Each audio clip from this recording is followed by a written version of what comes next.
وہ تمہارے اوپر مسلط ہو جائیں گے۔ اس کی تفصیل میں زیادہ جانا نہیں چاہتا ہوں، ہم اور آپ اس چیز کو سمجھ سکتے ہیں کہ کیا ہوگا۔ آج وہی مسلمان ہیں، ان کے ذہنوں میں یہ بات ہے کہ فلاں کے آنے سے، فلاں کے جانے سے اچھے دن آئیں گے۔ ارے میرے بھائی، کسی کے آنے سے اور کسی کے جانے سے اچھے دن نہیں آئیں گے، اچھے دن ہمارے اعمال سے آئیں گے، رب کو منانے سے آئیں گے۔ ہم اور آپ یہاں بیٹھے ہیں کہ ہماری یہ پریشانی دور ہو جائے، اچھے دن آ جائے، ارے میرے مارکیٹ کا اور اچھا یہ ہوگا، اور سیر بڑھ جائے گا، فلاں ہوگا، یہ ہوگا، یہ آئے گا۔ یہ سب چیزیں ہم جو سوچتے ہیں ایسے نہیں ہوگی میرے بھائیوں، ایسے نہیں ہوگی۔ ہمیں اپنے آپ کو بدلنا ہوگا، ہمیں خود اپنی اصلاح کرنی ہوگی۔ پیارے نبی نے کہا ظالم حکمران تم پر آئے گا اور وہ تمہارے اوپر ظلم کرے گا۔ تیسرا گناہ جو اس حدیث میں پیارے نبی صلی اللہ علیہ وسلم نے ذکر فرمایا، وَلَمْ يَمْنَعُوا زَكَاةَ أَمْوَالِهِمْ وَلَمْ يَمْنَعُوا زَكَاةَ أَمْوَالِهِمْ، کہ یہاں تک کہ لوگ اپنی زکوٰۃ کو روک لیں گے۔ زکوٰۃ کو روک لینا، زکوٰۃ کو ادا نہ کرنا، یہ ایک بہت بڑا مسئلہ ہے۔ وَلَمْ يَمْنَعُوا زَكَاةَ أَمْوَالِهِمْ إِلَّا مُنِعُوا الْقَطْرَ مِنَ السَّمَاءِ، پیارے نبی نے فرمایا کہ جب بھی کوئی قوم اپنی زکوٰۃ کو روک لے، زکوٰۃ کو صحیح طور پر ادا نہ کرے۔ ایک مسلمان آج سوچیں کہ اس کو اس کی زکوٰۃ کیسے ادا کرنی چاہیے۔ کیا ہم اور آپ واقعی ہمارا جو اپنا مال ہے اس میں ہم برابر زکوٰۃ ادا کرتے ہیں؟ کیا ہم علماء کرام کی رہنمائی لے کر ہم ان سے پوچھتے ہیں کہ ہمارے کن اموال میں زکوٰۃ ہے، کس میں زکوٰۃ نہیں ہے؟ کئی زکوٰۃ کے ایسے مسائل ہیں کہ جس سے ہم واقف نہیں ہیں، حالانکہ ہمارے اوپر زکوٰۃ بنتی ہے۔ جیسے کوئی انسان تجارت کی غرض سے، بزنس کی غرض سے کوئی مکان لے لیتا ہے، لیکن وہ مکان ابھی بکا نہیں ہے۔ مکان انسان نے لیا ہے رہنے کے لیے نہیں، تجارت کے لیے، بزنس کے لیے، یا کوئی پراپرٹی لی ہے تجارت کے لیے، بزنس کے لیے، آپ نے اس کی زکوٰۃ آپ ادا نہیں کر رہے ہیں۔ آپ یہ سمجھ رہے ہیں کہ میں نے مکان لیا ہے، حالانکہ شرعی لحاظ سے انسان کو دیکھنا ہے یہ مکان میں نے لیا، تجارت کی غرض سے لیا، 1 سال گزر گیا، اب وہ مکان تو میں نے نہیں بیچا، وہ پراپرٹی میں نے نہیں بیچی، لیکن 1 سال گزر چکا ہے، اب اس پر یہ سوچنا ہے کہ اس کی ویلیو، جو موجودہ ویلیو ہے، اس کے حساب سے مجھے زکوٰۃ دینی ہے۔ اگر آج اس کی قیمت 50 لاکھ ہے تو ہم کو اس کی زکوٰۃ ادا کرنی ہوگی۔ کتنے لوگ ہیں جو اپنی صحیح طور پر زکوٰۃ ادا کرتے ہیں؟ کہا زکوٰۃ کا ادا نہ کرنا، وَلَمْ يَمْنَعُوا زَكَاةَ أَمْوَالِهِمْ، لوگ اپنی زکوٰۃ کو روک لیں گے یا زکوٰۃ دیں گے ٹھیک سے نہیں دیں گے، تو اس کا نتیجہ کیا ہوگا؟ إِلَّا مُنِعُوا الْقَطْرَ مِنَ السَّمَاءِ، اللہ تعالیٰ آسمان سے بارش کو روک لے گا۔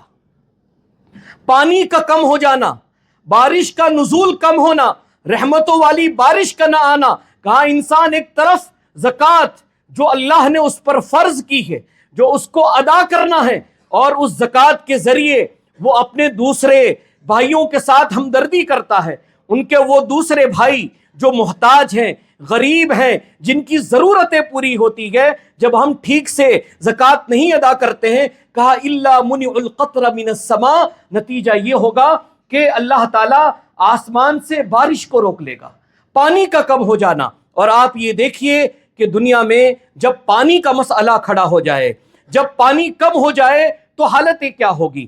پانی ہر چیز سے جڑا ہے، انسان کی اپنی زندگی سے بھی پانی جڑا ہے، انسان کے اپنے کاروبار سے بھی جڑا ہے۔ دنیا میں بڑی بڑی فیکٹریاں، کمپنیاں، ان کے پروڈکٹ، یہ سب پانی سے جڑے ہوئے ہیں، پانی سے ہیں۔ اللہ اگر پانی ہی روک لے، پانی کا نزول ہی نہ ہو، تو پھر یہ انسان کہاں جائے گا؟ کیسے اس کی زندگی گزرے گی؟ اس لیے زکوٰۃ کو صحیح طور پر ادا کرے۔ وَلَمْ يَمْنَعُوا زَكَاةَ أَمْوَالِهِمْ إِلَّا مُنِعُوا الْقَطْرَ مِنَ السَّمَاءِ، لیکن آگے پیارے نبی نے ایک بات اور بیان فرمائی، وَلَوْلَا الْبَهَائِمُ لَمْ يُمْطَرُوا، لیکن یہ ہے کہ اگر یہ جانور نہ ہوتے تو اللہ تعالیٰ بارش نازل نہیں فرماتا۔ کہا اس زمین پر یہ انسانوں صرف تم نہیں بستے ہو، تمہارے علاوہ دوسری مخلوقات بھی ہے، یہ جانور بھی بستے ہیں، یہ مخلوق جو بول نہیں سکتی ہے یہ بھی بستی ہے یہاں پر۔ اللہ ان کو دیکھتے ہوئے اور ان جانوروں پر رحم کرتے ہوئے اللہ تعالیٰ وہ بارشوں کا نزول کر رہا ہے کہ گناہ تو تم کر رہے ہو لیکن کہیں اس کے چپیٹ میں یہ بیچارے جانور نہ آ جائیں. وَلَوْلَا الْبَهَائِمُ لَمْ يُمْطَرُوا، کہا اگر یہ جانور نہ ہوتے تو بالکل بارش ہی نہ برساتا، اللہ تعالیٰ بالکل پانی کو روک دیتا. چوتھا گناہ میرے بھائیوں جو اس حدیث میں ذکر کیا گیا، وَلَمْ يَنْقُضُوا عَهْدَ اللَّهِ وَعَهْدَ رَسُولِهِ، اور چوتھا گناہ یہ ہے کہ اللہ اور اس کے رسول سے کیا ہوا عہد تم توڑ دو. عہد یعنی کہ وعدہ. ایک مسلمان کا اپنے رب کے ساتھ عہد کیا ہے؟ ایک مسلمان کا اپنے رب کے ساتھ عہد وعدہ کیا ہے؟ وہ وعدہ یہ تھا کہ اے اللہ ہم تیری عبادت کریں گے، ہم شرک نہیں کریں گے، ہم توحید پر اپنی زندگی گزاریں گے. یہ ایک مسلمان کا عہد ہے کہ وہ اپنے رب کی عبادت کرے گا. پیارے نبی کے ساتھ عہد کیا ہے؟ پیارے نبی کے ساتھ وعدہ کیا ہے کہ اے نبی صلی اللہ علیہ وسلم قدم قدم پر ہم آپ کی اتباع کریں گے، آپ کی اطاعت کریں گے، آپ کی فرما برداری میں اپنی زندگی گزاریں گے. جیسے پیارے نبی آپ نے کہا ویسے ہم زندگی جئیں گے. وما آتاکم الرسول فخذوہ وما نہاکم عنہ فانتہوا، جو پیارے رسول دے وہ لے لو، جیسے کہے پیارے نبی ویسے آپ کیجئے، اور جیسے پیارے نبی روک دے کہے یہ نہیں کرنا ہے آپ وہ مت کیجئے. جو نبی نے کہا وہ کیجئے، جس سے نبی نے روکا وہ مت کیجئے. ہمارا عہد تھا ہم اللہ کی عبادت کریں گے، ہمارا عہد تھا کہ ہم پیارے نبی کی اطاعت کریں گے. لیکن جب ہم نے ان دونوں کو توڑ دیا، ہم نے اپنے رب کی نافرمانی کی، ہم نے اپنے رب کی عبادت نہیں کی، اور ہم اپنے پیارے نبی صلی اللہ علیہ وسلم کے راستے پر نہیں چلے، تو اس کا نتیجہ کیا ہوا کہ پیارے نبی فرماتے ہیں جب تم ایسا کرو گے الا سلط اللہ علیہم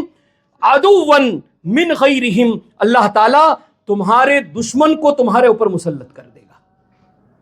تمہارا دشمن تمہارے اوپر مسلط ہو جائے گا. اب تم تمہارے دشمن کے انڈر میں آ جاؤ گے، وہ تمہاری زندگی کے فیصلے کرے گا. اب تمہیں اس کے مطابق جینا ہے، تم اس کے ماتحت آ جاؤ گے. کب؟ کیونکہ تم نے اللہ اور اس کے رسول کے عہد کو نہیں نبھایا، تو تمہارے اوپر تمہارا دشمن مسلط ہو جائے گا. یہاں تک کہ پیارے نبی نے کہا فَأَخَذُوا بَعْضَ مَا فِي أَيْدِيهِمْ، پھر یہ جو دشمن تمہارے اوپر مسلط ہوگا وہ جو کچھ تمہارے ہاتھ میں ہے اس میں سے بھی وہ لے لے گا. یعنی تمہارا مال تمہارے ہاتھ سے جانے لگے گا، تمہارا مال تمہارے ہاتھ سے جانے لگے گا. بہت ساری چیزیں، تمہاری پراپرٹیاں، تمہارا بنایا ہوا بہت کچھ تمہارے ہاتھ سے نکلتا ہوا جائے گا، وہ سب اپنے پاس لیتا ہوا جائے گا. تمہاری معیشت، تمہارا یہ رزق اس کو تباہ برباد کر دے گا. وہ یہ کیسے ہوگا؟ رب کو نہیں منانے سے. کیوں ہوگا ایسا؟ پیارے نبی کی اطاعت نہ کرنے سے. اور پانچویں بات میرے بھائیوں، پانچواں گناہ جو پیارے نبی صلی اللہ علیہ وسلم نے اس حدیث میں ذکر فرمایا، اور یہ انتہائی اہم بات ہے جو یہاں پیارے نبی نے ذکر کی میرے بھائیوں. کیا فرمایا؟ وَمَا لَمْ تَحْكُمْ أَئِمَّتُهُمْ بِكِتَابِ اللَّهِ وَيَتَخَيَّرُوا مِمَّا أَنزَلَ اللَّهِ. پانچواں گناہ یہ ہے کہ جب تمہارے ائمہ، تمہارے علماء، تمہارے سردار، تمہارے ذمہ داران جب فیصلہ نہیں کریں گے، کیسے؟ بکتاب اللہ، اللہ کی کتاب سے. تمہارے اپنے مسائل، تمہارے اپنے اختلافات، تمہاری آپس کی لڑائیاں، جب اس کا فیصلہ کتاب اللہ کے مطابق نہیں ہوگا. وَيَتَخَيَّرُوا مِمَّا أَنزَلَ اللَّهِ، اور جو اللہ نے نازل کیا ہے اسے جب تمہارے علماء اختیار نہیں کریں گے، تمہارے سردار، تمہارے حاکم جب اس کو اختیار نہیں کریں گے، نہیں اپنائیں گے. آج ہم ہیں نہیں، جہاں ہماری اپنی خواہشات ہو، جہاں ہمارا کوئی بینیفٹ ہو، وہاں تو ہم کہتے ہیں ہاں ہمارا فیصلہ کتاب اللہ سنت رسول کے مطابق ہونا چاہیے. ہمارا حصہ کہیں لگتا ہوگا تو ہم چلے جائیں گے، ہاں ہمارا کتنا لگتا ہے. جہاں ہمیں لینا پڑ جائے وہاں ہم قرآن و حدیث کے پابند ہیں، ہاں بالکل ایسا فیصلہ کیجئے. لیکن جب بات دینے کی آ جائے کہ اس میں سے کسی کا حصہ نکلے گا، پھر کتاب اللہ سنت رسول پیچھے. اور ایک مسلمان کو ہمیشہ یہ سوچنا چاہیے کہ ایک مسلمان اگر اپنے مسائل قرآن و حدیث کے ذریعے حل نہ کروا کر کے اگر اس مسلمان کو کورٹ میں جانا پڑے میراث کے لیے اور اپنے حقوق کے لیے، اگر اسے کورٹ کچہری کے چکر لگانا پڑے، قرآن حدیث سے اگر اس کے مسائل کا حل نہ ہو، تو پھر اسے غور کرنا ہے۔ کہا تمہارے ائمہ جب کتاب اللہ کے مطابق فیصلہ نہیں کریں گے، جو اللہ نے نازل کیا اس کو اختیار نہیں کریں گے، تو کیا ہوگا؟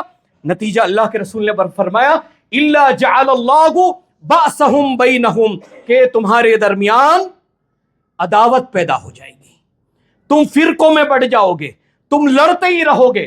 آج ہم کہتے ہیں کہ مسلمان ایک نہیں ہے، مسلمانوں میں مختلف فرقے ہیں۔ یہ تو پیارے نبی نے کہا کہ تمہارے مسائل کا حل کتاب اللہ اور سنت رسول میں ہے۔ جب کتاب اللہ اور سنت رسول پر ہمارا عمل ہی نہیں ہے، ہم اپنی زندگی کے فیصلے قرآن اور حدیث کے مطابق نہ کرتے ہیں، اور نہ ہی وہ لوگ جو قرآن و حدیث کے مطابق فیصلہ کرنے والے ہیں، نہ ہی ہم ان کے پاس جاتے ہیں اور اپنا فیصلہ کرواتے ہیں، تو پھر اختلاف بڑھتا رہے گا۔ یاد رکھیے پوری دنیا کے اندر کبھی بھی مسلمان ایک نہیں ہو سکتا، متحد نہیں ہو سکتا اس وقت تک جب تک کہ اس کے فیصلے کتاب اللہ اور سنت رسول کے مطابق نہ ہو۔ ہماری زندگی میں کتاب اللہ اور سنت رسول کے مطابق اگر فیصلے نہیں ہوں گے، اس کے مطابق ہم زندگی نہیں گزاریں گے، تو ہم کو لڑتے ہی رہنا ہے۔ آئے دن کسی نہ کسی مسئلے پر لڑنا ہے، کبھی فروعی مسائل میں لڑنا ہے، نماز کے طریقے کو لے کر لڑنا ہے، کبھی نکاح طلاق کے مسائل کو لے کر ہمیں آپس میں لڑنا ہے، کبھی عقیدے کو لے کر لڑنا ہے۔ یہ لڑائیاں تمہاری ختم نہیں ہوگی، یہ اختلافات تمہارے ختم نہیں ہوں گے جب تک کہ کتاب اللہ اور سنت رسول کے مطابق ہمارے فیصلے نہ ہوں۔ پیارے نبی صلی اللہ علیہ وسلم نے اس حدیث میں 5 گناہ ذکر فرمائے۔ ہم اور آپ ان گناہوں کے بارے میں سوچیں اور اس کی سزاؤں کے بارے میں سوچیں کہ کیا واقعی آج ہم ان حالات سے گزر رہے ہیں۔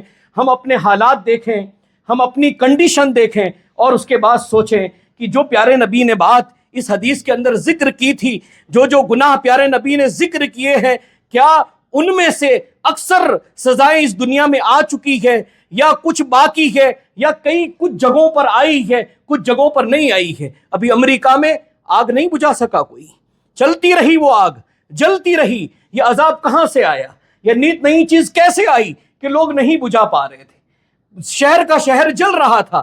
انسان سوچے، یہ تکلیفیں، یہ مصیبتیں، یہ عذاب ہمیں سکھانے کے لیے آتا ہے کہ ہم سدھر جائیں۔ یہ برے حالات ہیں، ہمیں سدھارنے کے لیے ہے کہ اب بدل جاؤ، گناہوں کی زندگی چھوڑ دو، توبہ کر لو، معافی کر لو، معافی مانگ لو، اپنے رب کو منا لو، اور ان برے حالات سے کچھ سیکھ لو، نصیحت حاصل کر لو۔ اللہ تعالیٰ سے دعا ہے کہ اللہ تعالیٰ جب تک ہمیں زندہ رکھے، کتاب و سنت پر عمل کرنے والا بنا کر کے زندہ رکھے۔ اللہ رب العزت جو بیمار ہیں ان کو شفا عطا فرمائے۔ اللہ تعالیٰ جو مال کے اعتبار سے پریشان ہیں ان کی مالی پریشانیاں دور فرمائیں۔ اللہ رب العزت جو ہمارے بھائی صحیح راستے سے ہٹے ہوئے ہیں، اللہ تعالیٰ ان کو سیدھے راستے پر لے آئے، ان کو ہدایت عطا فرمائے۔ اللہ تعالیٰ ہمیں عمل کرنے والا بنائے، توبہ کرنے والا بنائے، استغفار کرنے والا بنائے، جب تک زندہ رکھے، ایمان کے ساتھ زندہ رکھے، خاتمہ بھی ایمان کی حالت میں ہو۔ اقول قولی ھذا استغفر اللہ لی ولکم